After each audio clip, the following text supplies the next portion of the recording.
ഏതൊരു വ്യക്തിയുടെയും ജീവിത സങ്കടങ്ങൾ മുഴുവനും ഒളിപ്പിക്കുവാൻ മാത്രം ആഴമുള്ളതാണ് യേശുവിൻ്റെ തിരുഹൃദയത്തിലെ മുറിവ്. കുന്തം കൊണ്ട് പടയാളി ആഞ്ഞുകുത്തിയപ്പോൾ കുത്തിയവൻ്റെ നൊമ്പരം കൂടി ഒളിപ്പിക്കുന്ന മുറിവായി അത് മാറിയില്ലേ?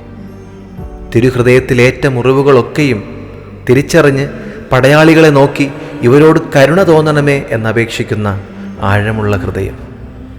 തിരുഹൃദയത്തിന് മുൻപിൽ പ്രാർത്ഥനാപൂർവം കൈകൾ കൂപ്പുമ്പോൾ നാം ആത്മശോധന ചെയ്യേണ്ടത് ഈ ആഴത്തെക്കുറിച്ചാണ്. ഹൃദയത്തിൻ്റെ ആഴങ്ങളിൽ അപരന് ഇടം നൽകുന്നവനെ ദൈവം ഒരിക്കലും ഉപേക്ഷിക്കുകയില്ല. സൗഖ്യം നൽകി അനുഗ്രഹിക്കുകയുള്ളൂ. ആരും നമുക്ക് അന്യരല്ല. ഒരു സങ്കടവും കേൾക്കാതെ പോവുകയില്ല. ഹൃദയത്തിൽ അഭയം നൽകാതെ എത്ര യാത്ര ചെയ്താലും അത് ജീവിതമാകില്ല. ദൈവം കാത്തിരിക്കുകയാണ് തൻ്റെ ഹൃദയത്തിൽ നമ്മെ സൂക്ഷിക്കുവാൻ.